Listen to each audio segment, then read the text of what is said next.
Hey, everybody. Welcome back to The Collective. We have another fantastic show for you planned out today. Very excited. We have Andrea returning, and of course, Monday, Days of La Voix. Always good to have you. We are going to be talking about mindset today and all week. So, this is the primer, and I just wanted to get that across. Now, before we get into anything, I want y'all to make sure that you are liking the show, subscribe to the channel, hit the notification bell, do all that good stuff, get your emails whenever we go live, which is, of course, every day. If you have any thoughts, questions, comments, anything at all, by all means, put them up in the comment section. We will engage those directly throughout the show, kind of like this one. Salty. Evening, everyone. Good to see you, buddy.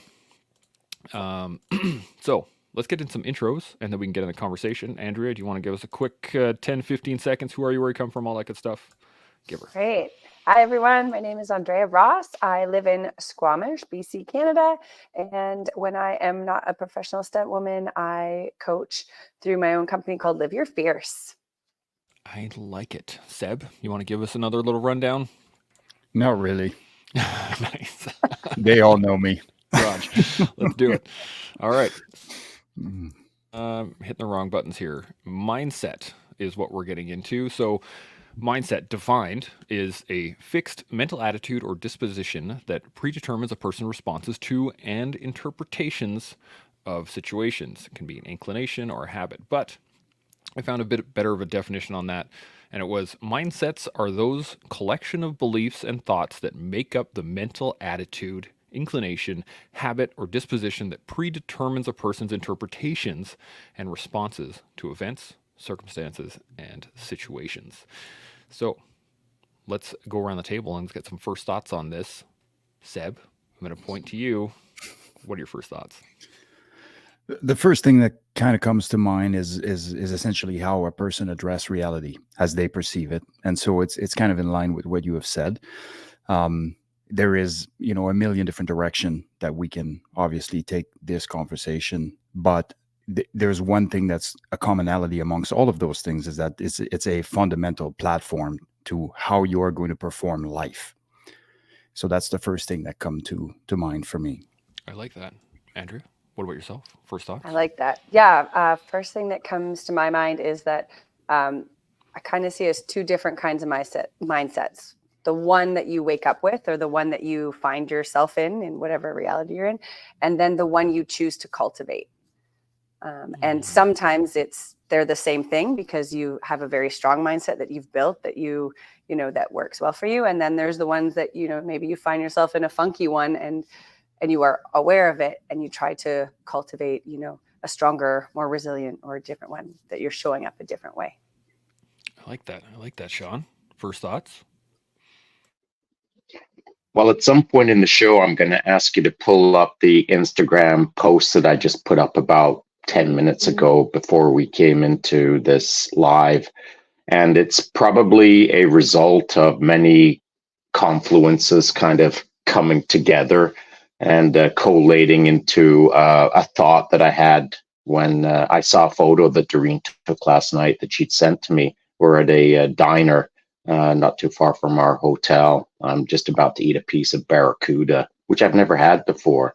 But the candid photo that she took captured the moment for me of my life, how I run my life, what my mindset is. And so now my cheat is that I'm going to reference Miyamoto Musashi, which I do in the post. And that's probably because I've hung out with Miyamoto for a few days while we've been here in Kyoto. And so how you run your mind is how you run your life.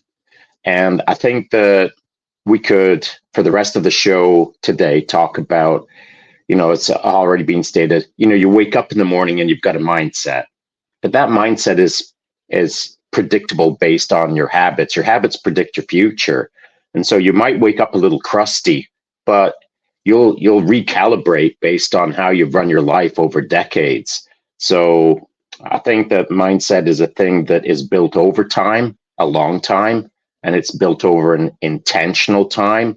And the only way that you can change your mind or your mindset is through a long period of time, repeatedly doing the practices that are required for you to end up in the spot that you want to be.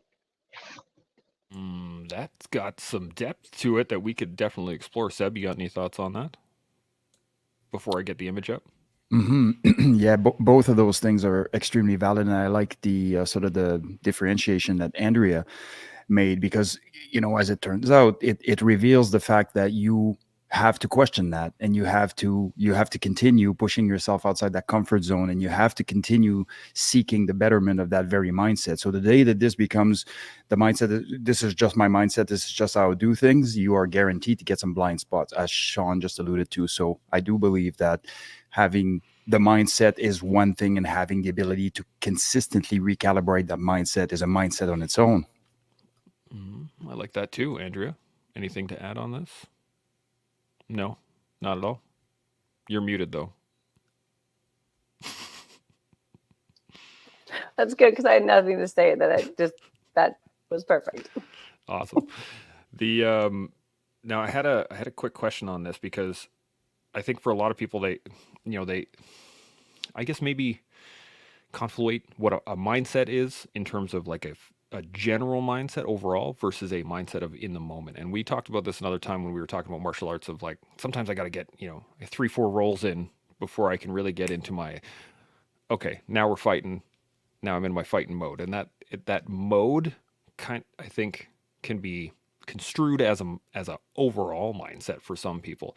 And I just want to see if you guys could clarify that a little bit, the difference between just like a general mindset versus flipping from mindset to mindset, if that makes any sense. Shaun, I'm going to come to you first on this one. What do you think? Well, again, I'm just going to go with Masashi. The way you do one thing is the way you do everything. And that's me paraphrasing him. And so, if you've got to get 27 rolls in before you're ready to roll, you're not ready to roll. You haven't lived your life the right way, as far as I'm concerned. There's a difference between warm-up rolls and then being more active rolls. But that ain't mindset. That's just physical action, warming up the body. That's like, if you want to do any athletic pursuit, there are a sequence of events that you use to prime the body to compete, as it were. But if someone says in 1.4 seconds, I've got to go smash on a guy who walks through my hotel door right now and put him into the netherworld, I only need 1.3 seconds. It's going to happen in a split second. My mindset is predicted on how I run my life. How I do one thing is how I do everything. And I don't need warm-up rolls to roll.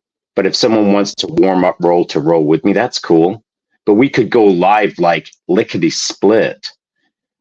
There's a difference between athletically warming up and a mindset. They're two very different things. I like that. Andrea, any thoughts on this? I think I just love the idea of how we are in one thing is how we are in all things. I'm curious, at what part we need, like that trigger to pull out the game time mindset versus, like, for me, I have what I call, like, I have performer mode, I have practice mode, and I have warrior mode. And those, they come out fairly authentically. Like, people definitely, like, it's all familiar for them, it's consistent, but they show up very differently. When I'm in warrior mode, it's maybe a little scary to some people, and versus when I'm in, like, practice mode, I'm a big goof. It's very different, and I keep that. I'm going to use the word mindset. I hope it's the right word, but I keep those mindsets in those different arenas because I know that they have come to produce the result that I want out of it. If I go into practice, for example, in warrior mode, I'm there with my friends and people that I'm safe with, and that comes off aggressive, abrasive, like we don't have a good work day, we don't have a good workflow, and we don't, like, achieve what we need to. The same thing where, like, when I go into performer mode, if I'm in play mode, there's a disconnect. And so, that I kind of, and what I heard, Seb say is like that almost, or sorry, you, Chance, was the warm up. I need that warm up roll. It's almost like you need the trigger or the switch to go off that you've built into your mindset. You're like, once I do that, I know I will be in that place. And I know that I do that for the various hats I wear. For sure. Seb, thoughts on this? Yeah, I don't know how much I can add to this specific tangent, just because most of it has been said. But contextuality of mindset is real. That's true. I mean, there is going to be all kinds of application of that fundamental mindset. But I think, and Shaun took the words right out of my mouth when it comes to, warm up rolls and getting your body primed and ready to fight in an optimum way where you can increase your longevity in the sport, especially as you get older as an athlete, is a completely different thing versus if this was life and death right now, would I be ready for that role? Would I jump right in there with both feet? And the answer is absolutely yes. But if you do that, obviously, if you were to exteriorize that in the everyday role and winning the 6 o'clock class on Tuesday, everybody would hate your guts, and also it wouldn't be very pleasant for anybody. And so we know that that's the case. But having the ability to flip on a dime, so I think that has to be anchored and purpose driven. Like, what am I taking jiu-jitsu for to begin with? Like why do I do jiu-jitsu? Why do I do martial arts? Well, I mean, for a variety of reasons, and the list is too long to list here. But underlying principle and the underpinning is to be able to fight. Like, that is the thing. So if you've forgotten any of that, or if you're I guess we could segue into, if you're pulling guard every day instead of trying to fight for your takedown, or if you're doing a variety of different things that will impede your ability to weaponize your jiu-jitsu, now you have switched your mindset. Now it's become a game for you. It's no longer purpose driven as a self-defense tool, as something that you can use to kick assery. And so, yeah, that's all I have on that. I like that. Shaun, you got something? Just the key word you'd said, Chance, you'd said that you have to do X amount of rolls before you actually start to roll. And that is the linchpin, or the pivotal moment for mindset, as far as I'm concerned. If you tell yourself that you have to do a certain sequence of events in order to do the thing that you have to do, well, all of the have tos are going to form your habits. Your habits will form your future. So if you have to rub your lucky rabbit's foot before you pack your stuff to go to the gym, and then etc., well, all of these have tos become ingrained patterns that will form your future. So, as you're about to go do your thing, you can't find your lucky rabbit's foot. Now what? That starts corrosively impacting your mindset. That's what we're talking about. Mindset, we control our minds, which control our outcomes. And so a lucky rabbit's foot doesn't control our outcome. The lucky rabbit's foot is the goofy little thing that we ingrained into our habits that obligate us to get on with our have to. And so I've heard people say to me in the past, athletes that I've coached, that they couldn't find their lucky racing socks before they went on to the start line. And my response is, big deal. How is that going to affect your performance? It's your mind that is telling you the lie that you need lucky racing socks, or you need to rub that lucky rabbit's foot. That's just an artificial construct that gets created in our mindset. The proxies that we build into our lives, all of these little habits and routines, can all be stripped away, can all be erased by simply considering, what am I trying to do, and how many layers do I want to build into that are artificial or unnecessary. To get back to the trueness of the way, the path forward, it's our minds that create it, not the lucky socks. Absolutely. Do you want me to pull that? I got that your post pulled up here. Do you want to go through it? Yeah, well, I don't need to go through it other than just to simply, it's the main quote that I was referencing. If you know the way broadly, you will see it in all things, or everything, I should say, Miyamoto Musashi. And I personally love that quote. I really do. I think it is a, I think it's such a good way to look at life. But what did you take out of it in this particular image? Well, my wife took the photo, and it was a candid photo. In fact, we were kind of talking about how it is really candid. It kind of captures what I do on the regular. And I just observe the world around me, and I try to feel the moment. And so if I needed to rub my lucky rabbit's foot before I ate food, I mean, I didn't bring a lucky rabbit's foot to Kyoto. So now what? I can't experience the moment. And so I don't need anything to experience that moment other than me and my mind, or my feeling in the moment. And so I think that a lot of artificial constructs get placed into a lot of people's lives that interfere with their mindset. My mindset is simply to observe the world around me, feel the moment around me, and I can use that observational feeling to start predicting the near future. And so as I was sitting there observing that barracuda and that meal, I was already starting to interact with it. I was already starting to enjoy it. And to make a broad comparison, there will be people out there that will sit down to a table like that and not look at the meal and simply dive straight in, and they'll be 3/4 of the way through the meal before they even start to taste it. I'm already starting to experience it before I've even broken my chopsticks apart. And so that comes down to intentionality, being in the moment, using a lifetime of habits to do one thing well, which allows you to do everything well. I like that. And Andrea, you got any thoughts on this at all? I have maybe a little pushback on the concept of eliminating the lucky rabbit's foot or all of these made up constructs that we rely on in order to like get to a certain place or or be present. I think relying on them, and building a reliance on them, in the hope that it will guarantee a certain outcome, I don't agree with that. But I have personally like experienced, having a ritual, if you will, or, something that I kind of more picture it as something that expedites the process of me getting in the zone or to the place to be present.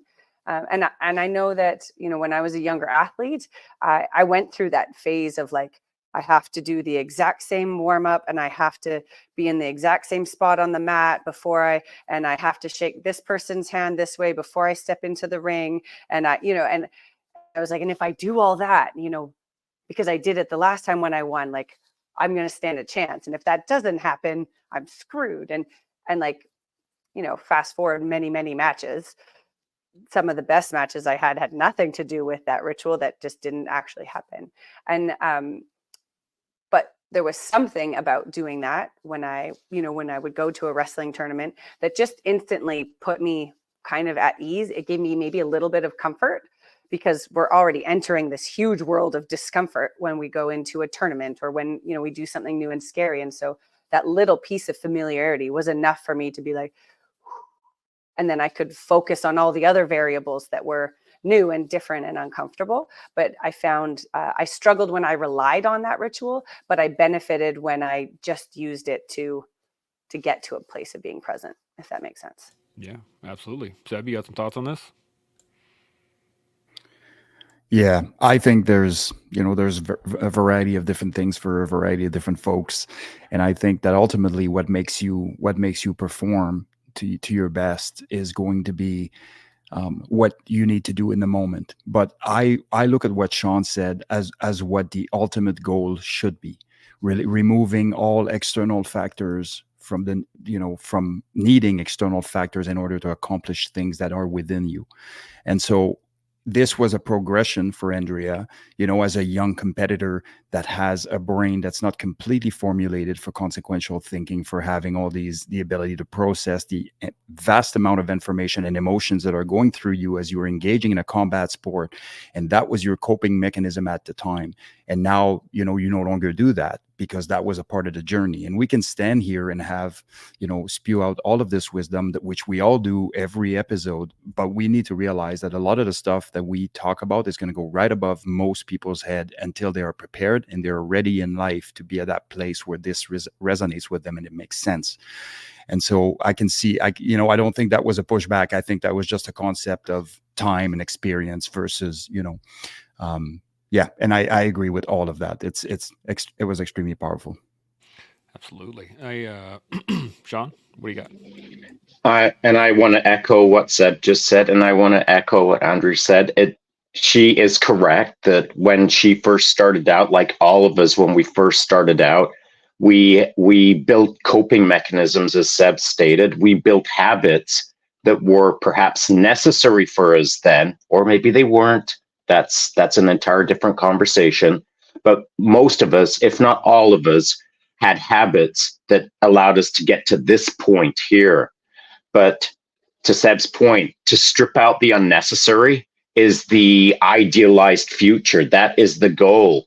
I know that Chance and I have talked about it in the past. In fact, I think we did an entire freaking episode about it, on how if you want to learn how to draw a pistol and shoot well, when you first start out, you have to do a little dance with your fingers every time you're about to draw. And then you've got to twirl it on your finger, and you've got to do a 360, and you've got to do a Rodney Dangerfield warm-up routine before you pull the trigger. How long can you do that until you are moving towards a world-class level? Well, that should stop in about day 2. Every time you draw, you've got to do this. That ain't going to fly at the highest levels. And so it comes down to, if you want to be Miyamoto Musashi and you want to draw your katana, but before you draw your katana, you've got to adjust your hat and you've got to do a warm-up sequence. Well, congratulations, you're now headless, because the guy in front of you just sliced your routine off your shoulders. And so it comes down to, we all have to start off somewhere.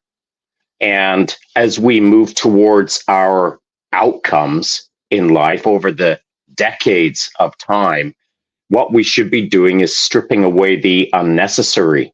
And this conversation might, as Seb stated, might be not misunderstood, but may not be fully appreciated for what we're saying right now by everyone who's listening, because when I was young, I wouldn't have understood perhaps the reality of a timeline and stripping away the unnecessary until you refine your way to a point where you have pulled out all of the unnecessary lucky rabbit's foots. But what I really wish would have happened for me when I was young is at least someone would have made an attempt to explain to me, like, bro, you don't need to do this before you draw your pistol. You just need to do your thing and strip out the unnecessary. But not enough people say it, and maybe not enough people listen to it when it's said. I think that's a great point. Not only that most people don't say it, it's that it's never, I can't say never, it's rarely heard in general. So the thing with the pistol, I didn't get any extensive pistols training, even when I was in the military, let alone after. Now, I could have gone and sought out training by all means, absolutely. And to the point of the finger, the wiggles that I would do, absolutely. It was a connection to a habit that I was trying to establish, was to, be back in my body and feel everything, and then stop, take a breath, and then engage. The question I guess I have for you to that is, for those people that have never had this thrown in their face, or like plastered in the wall in front of their face right now that we're kind of doing, how do you get over those habits? Now that you've realized that, man, I've created this habit, I have this lucky rabbit's foot, and like I don't know what to do without it, then what? Now, how do we break through those positions? How do we get out of those fixed mindsets of this is the way I've always done it, and this is the way I have to keep doing it in order to succeed? At what? Well, I guess there's two questions. At what point do you see that on your own, or how do we get through to other people that are stuck in that mindset? Andrea, I'm going to come to you first. What do you think? Ooh, let's get uncomfortable. Is what I would say to those people. I mean, like, I think, in general, we are creatures of comfort for one, and we are also, I don't know how, but just afraid of failure. Most of the, clients I work with, people I work with, even myself, I went through a very extensive fear of failure or fear of success journey, being an athlete. And I didn't figure out until after I was done competing. But a really powerful journey. And I think for me, getting to the other side of that looked like addressing what changing that up and not doing it could look like. And that was, asking myself, well, if I don't do this, I could fail, or it could not work. And what does that look like? And is that survivable? If I don't, do your little finger wag before I pull this. What if I miss the mark and it's in practice? What does that look like? Versus what about when I'm in a, high stakes situation? And I think my answers would change between all of that as I'm progressing through removing, those things to build up my mindset. And the other thing is to build that inherent confidence internally that your body will know what to do at the right time if you let it. And I think that we put stoppers in when we say, well, I can only, I just did this 2 days ago where I was training with a girlfriend and I hadn't done a standing backflip in a while. Like I had an injury and then time and life. And it was one of those days. And we were doing progressions to them. And I was like, you know what? I don't think I could do it today because I didn't do this and I didn't do that. And I was like, I can do it. I'm going to just do it. And I joked around. And then before I got set, I just told myself, I'm like, you got this. And if you don't, it's going to be freaking hilarious. And I landed it. But that was it doesn't sound like much, but there was a powerful switch that I turned off, that I'm like, I didn't need all the things. I just needed to do it. And I knew that my body knew what to do. And I also trusted my body to take care of itself in the event that things didn't go according to plan. I like that. It would have looked awesome. Don't get me wrong. If I face planted, I would have shared it. I promise. Absolutely. Seb, you got any thoughts on this? Yeah, there's a lot of flippy flip thing going on your account. I love it. All right.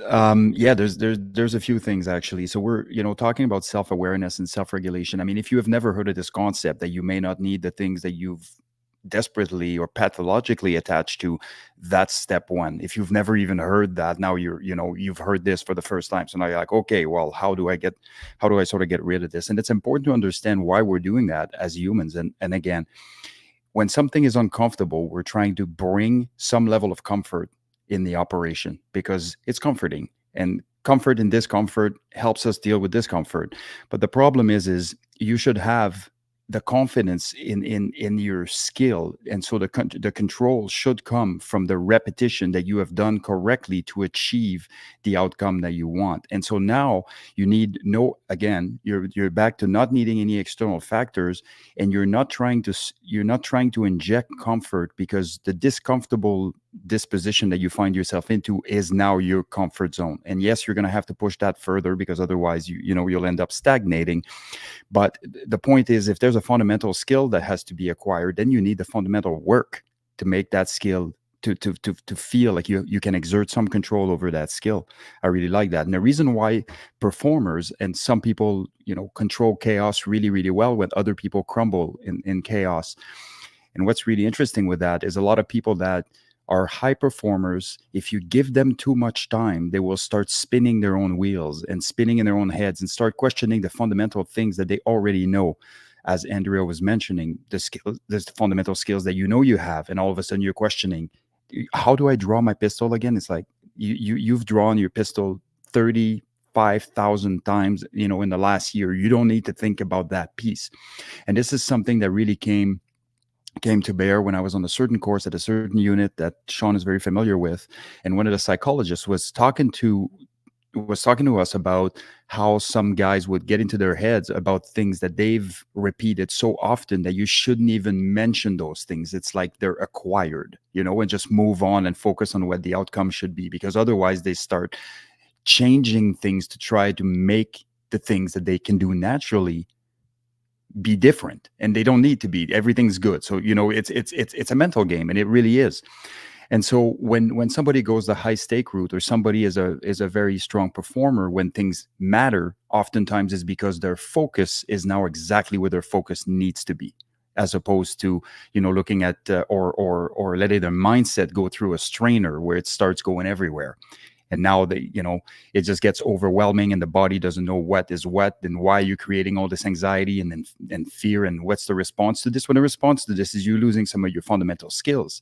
Maybe your heart rate's accelerating from a physiological standpoint. There are things that are happening if you're injecting an amount of stress that is not required within the context of what you are doing. And so, yeah, those are all fundamental principles, but easier said than done. And it's just perfect practice makes perfect, not practice makes perfect. I like that. Shaun, thoughts on this? Well, I agree with all that.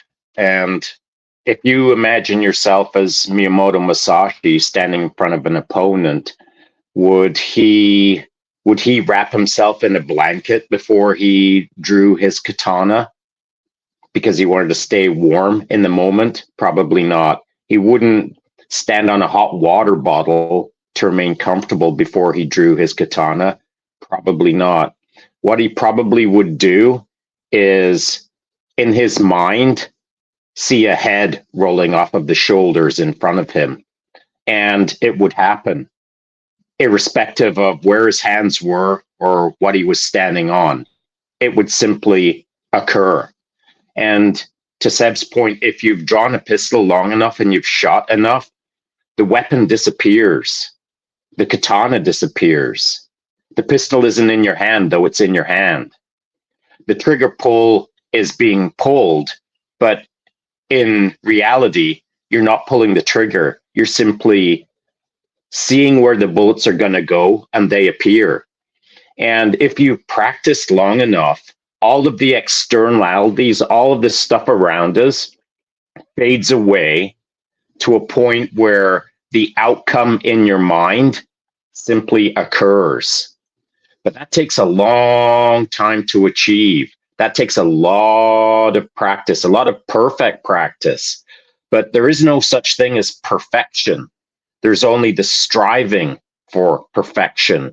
And perfection, if we understand the concept, is stripping away the unnecessary white noise of the bad habits that we started off with, the dirty habits that are unnecessary, all of the bolt-on pieces to make ourselves comfortable, all of the warm blankets wrapped around us that are unnecessary to run a marathon or whatever activity it is.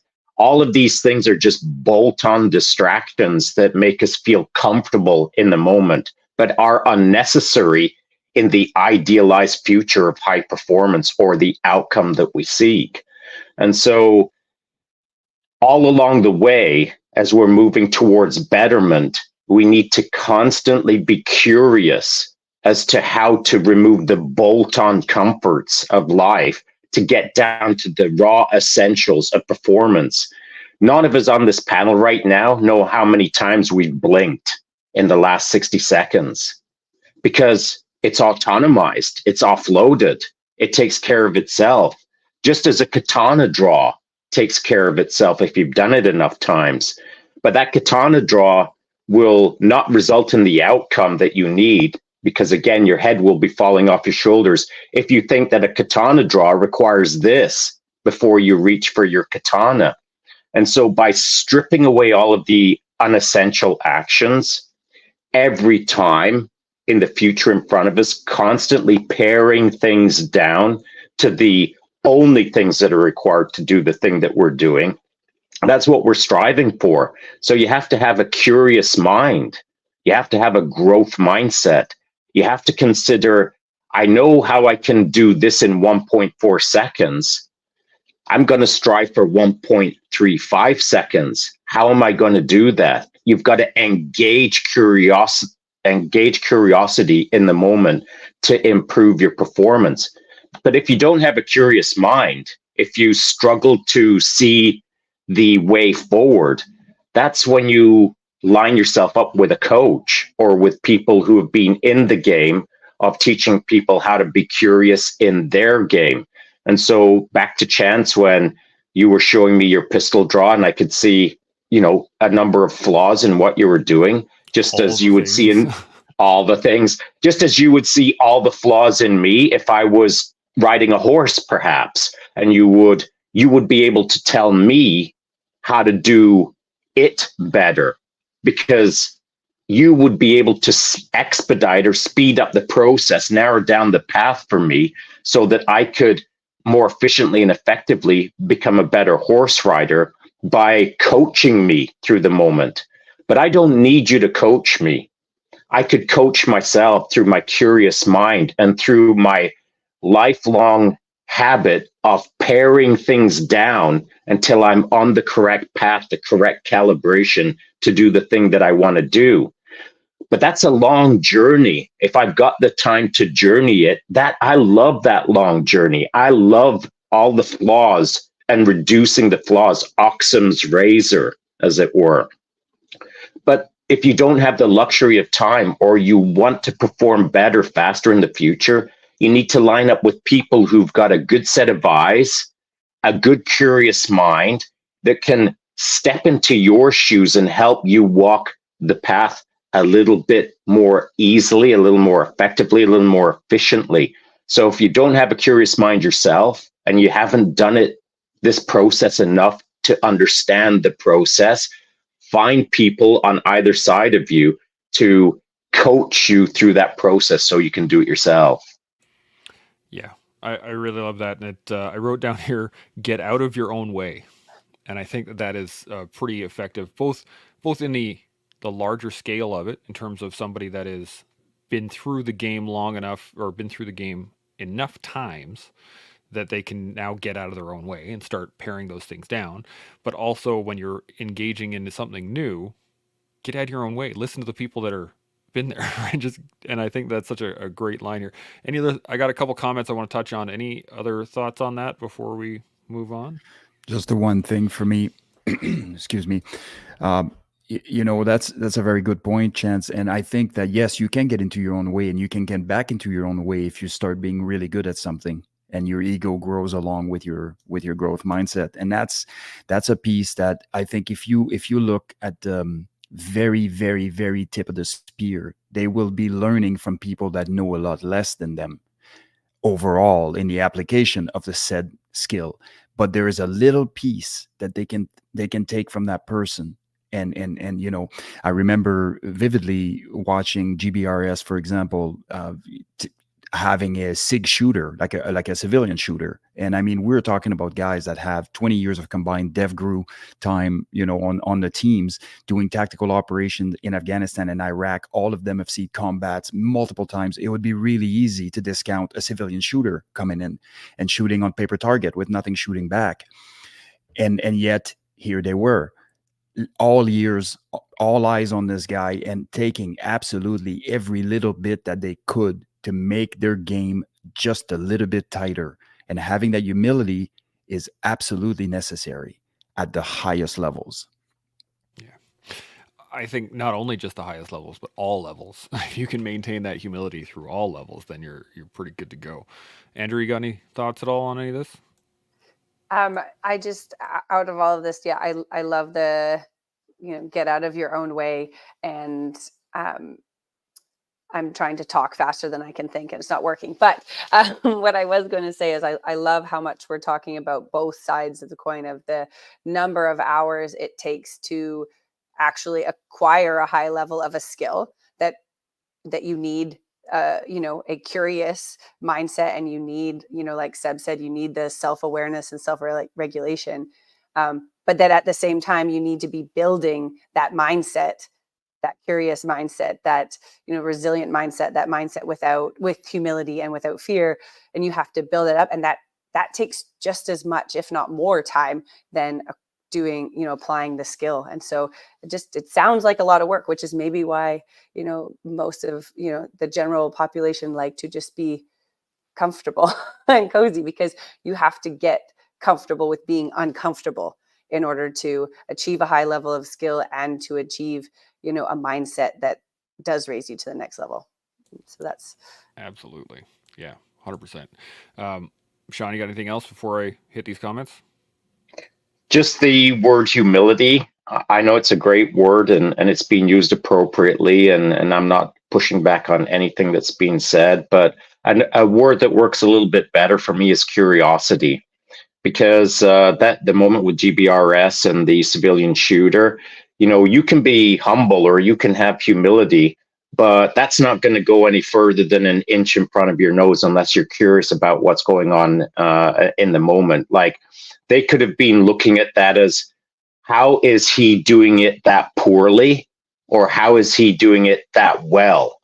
And so the curiosity bandwidth to understand not just how to do it better, but how to understand what is actually occurring in the moment, in that guy's mind, in that guy's footwork, in that guy's trigger pull, in that guy's choice of shoes. Why is he rubbing a lucky rabbit's foot? Why does he have his hat on backwards? Why is it sideways? Why is the peak facing up to the ground or at the floor?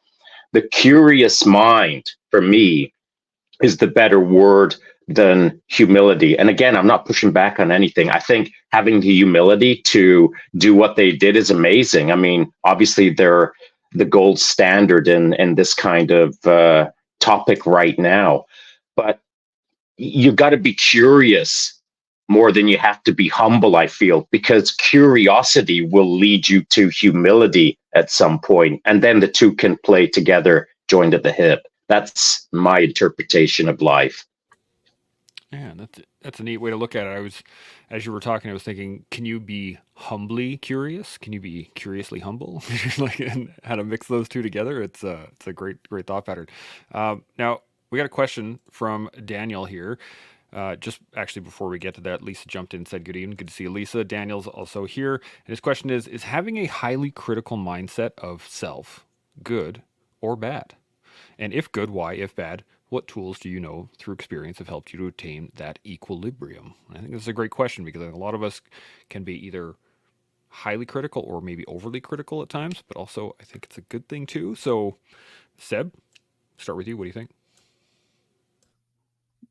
Yeah, I would say seeking excellence, not perfection, is where I kind of draw the line for me. But I have been known to have a very critical mindset, a very sort of critical, you know, self-talk, and but it works for me. And so the answer is, it's not a one size fit all. Some people might read a certain book and react in a certain way to it. Other people will need a different style, and I'm very aware of that. And so the one thing that I have to remember as a human being interacting with the world is that not everybody is me. And I can't go around try to replicate me everywhere. And I can't go around trying to address other people the way I necessarily speak to myself in certain contexts. And so I was able to self-regulate, you know, my application of my own technique that work really well for me when it comes to other people. And also I can safely say that there has been time where, you know, I perhaps sort of exceeded the amount of harshness that I should have dished out to myself, and you know, especially in younger years and whatnot. So grace is not completely taken out of the equation, and that's a piece that I think needs to be balanced carefully.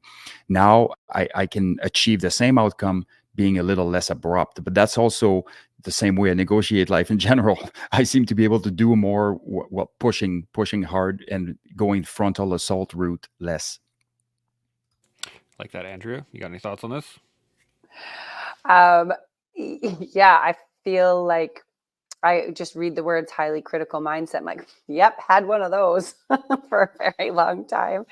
And I think the hard part, like Seb says, is like it served me really well for a long time in a lot of respects.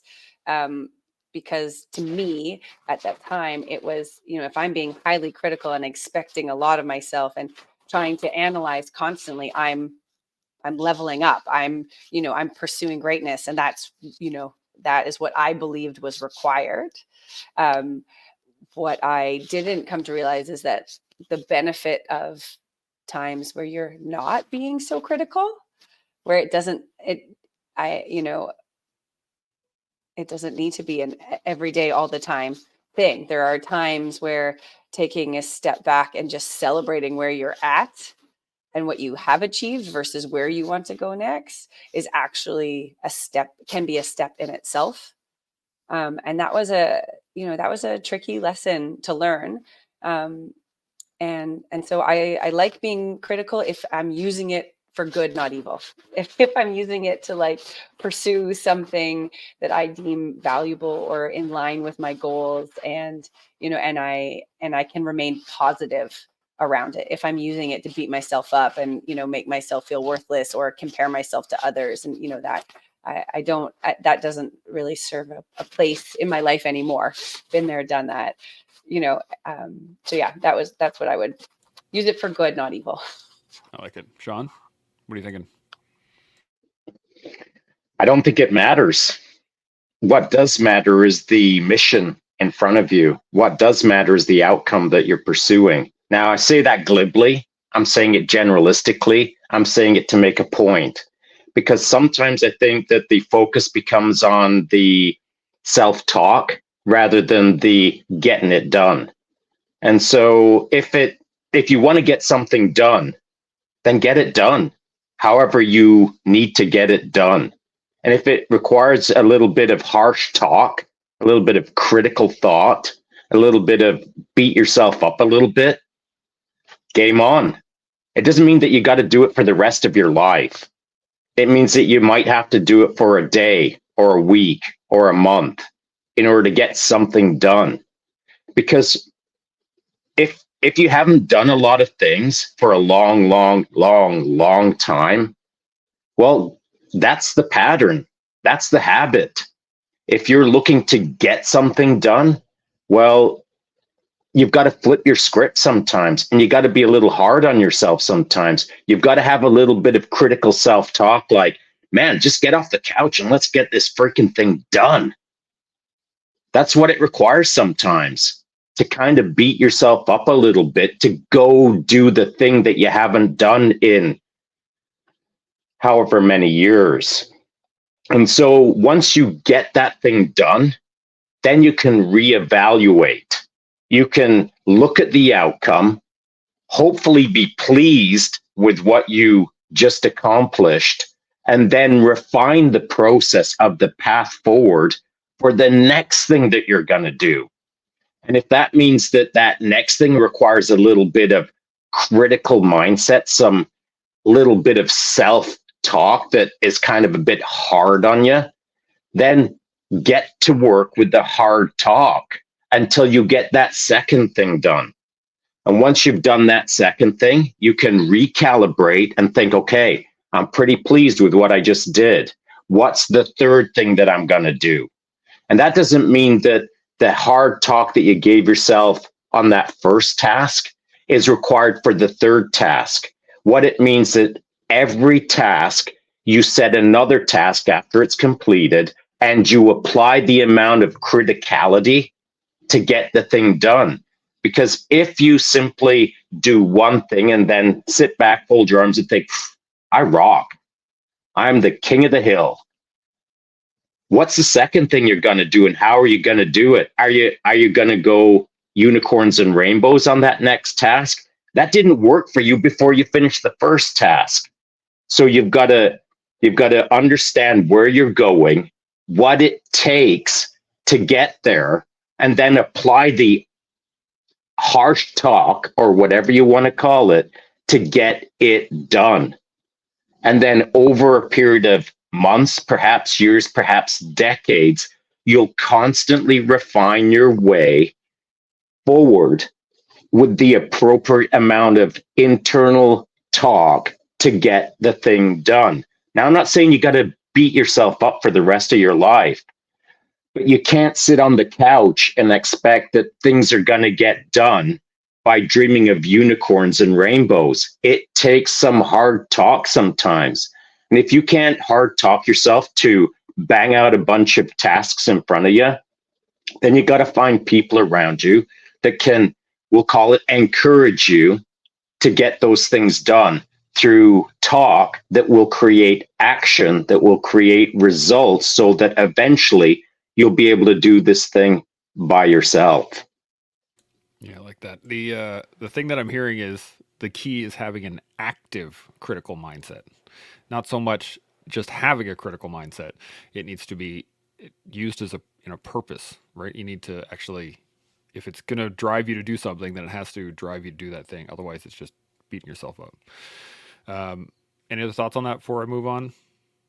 I had just one, and the word that came when Shaun was talking about that was accountability.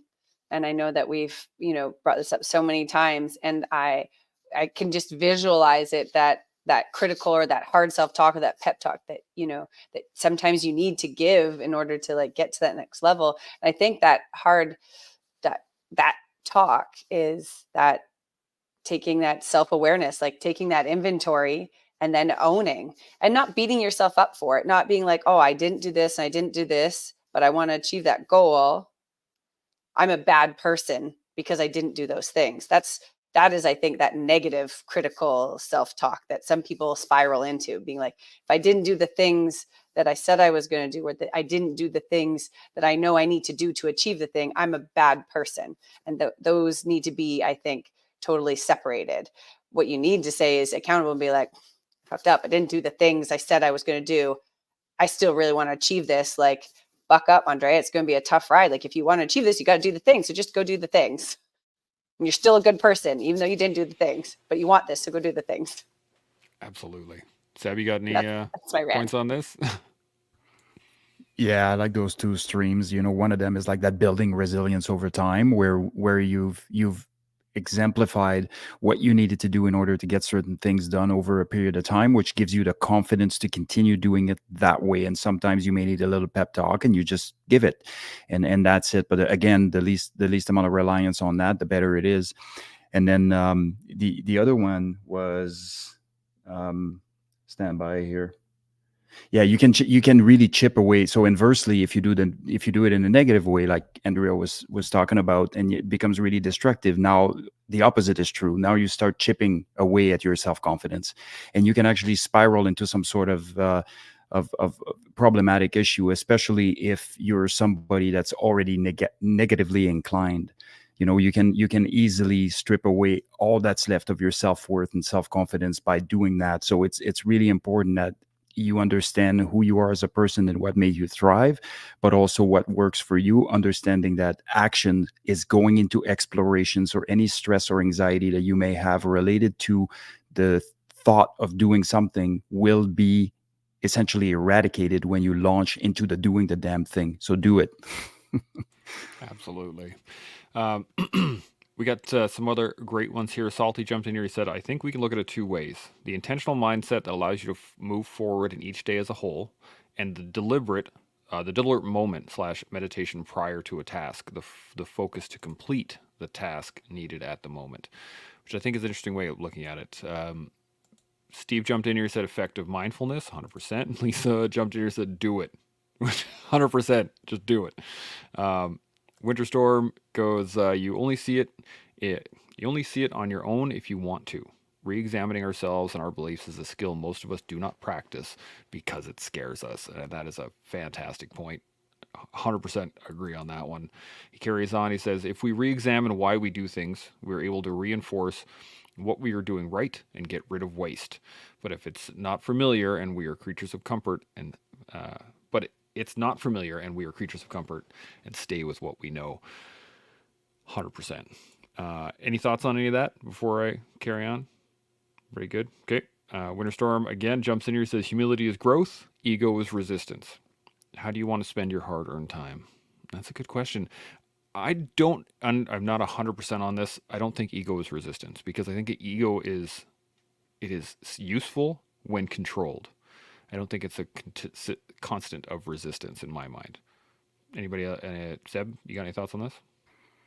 Yeah, I mean, a baseline ego is it, drives you to perform, do certain things. But I think in the context here and what we're talking about, I think what Winterstorm is talking about is probably excessive ego, the excessive ego that leads you into the, in not having the ability to either introspect or to seek things that are going to help you be better because you're already there.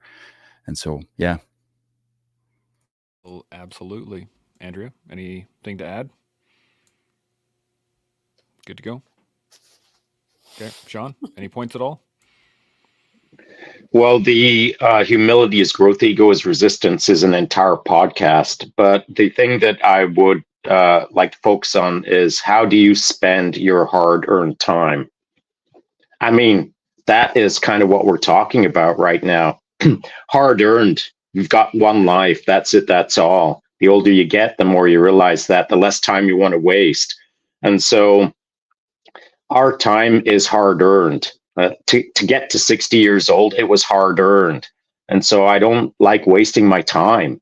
And so when I was 20, I wasted a lot of time because no one explained to me how valuable time is.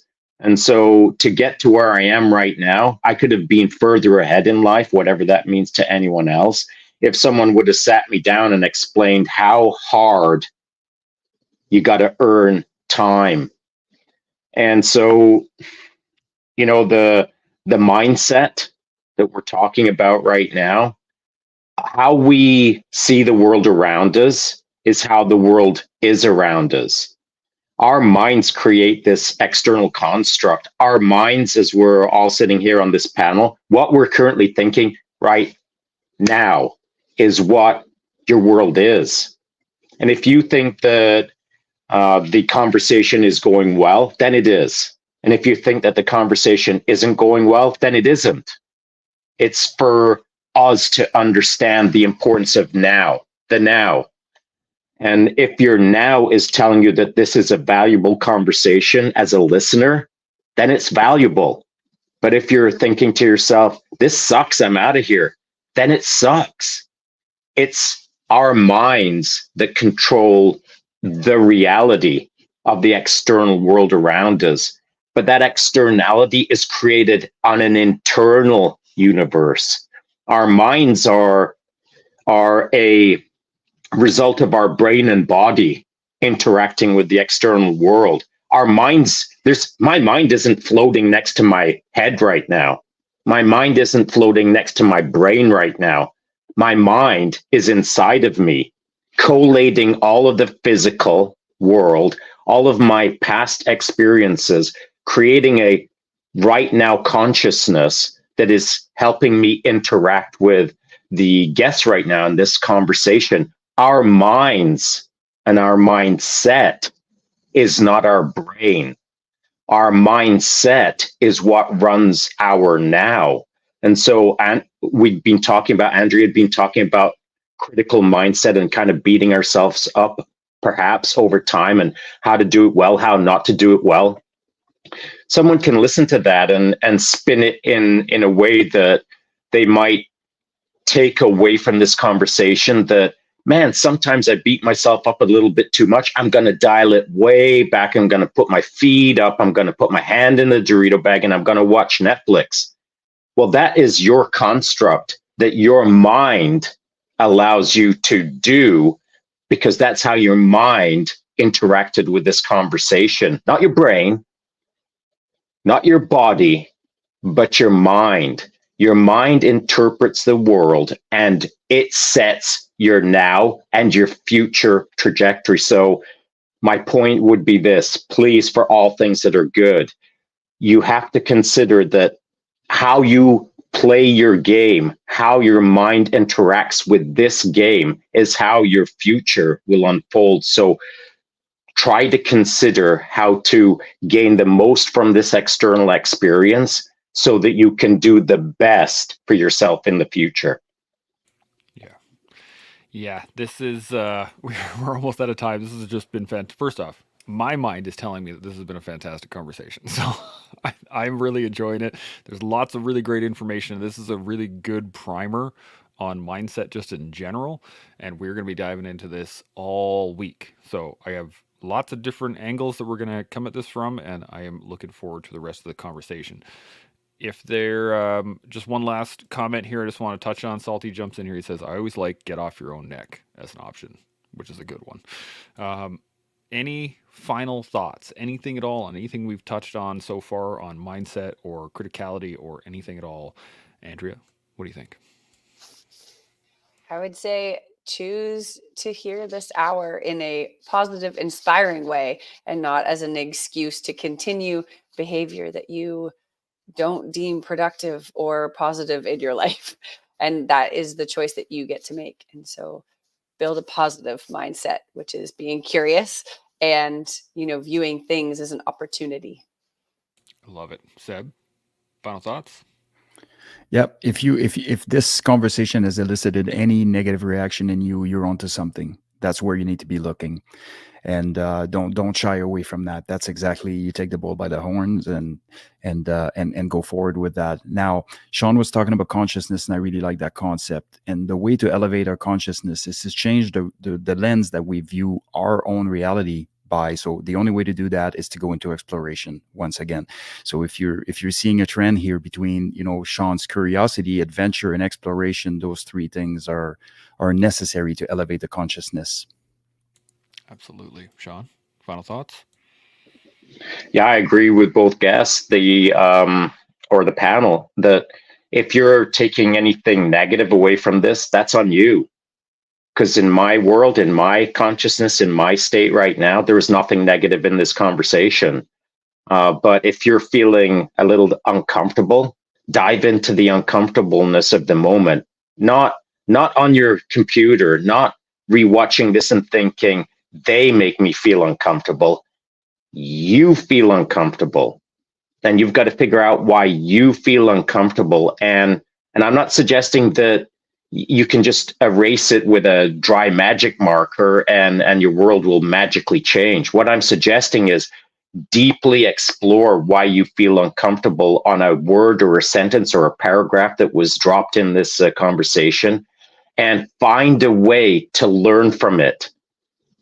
Just learn a little bit about why you're feeling the way you're feeling, or why your habits are your habits, or why you need a lucky rabbit's foot. Find a way to be curious about your external existence within your internal universe and create a positive mindset to move forward. Yeah, absolutely. There's so much good stuff in this episode. I'm really enjoying it. The thing that clicked in my head a second ago was the fact that the lens, it's, the way in which you see the world is very much a lens. And if you think of it as like a camera, you can change your lens. Now, you have to know what lens you're looking for, though, or be willing to explore multiple lenses over time and then see which one fits best. And so I, again, would only say continue to learn, continue to build, and continue to grow every day. You can do that with us here on The Collective. We'll see you all tomorrow. Chimo. Chimo.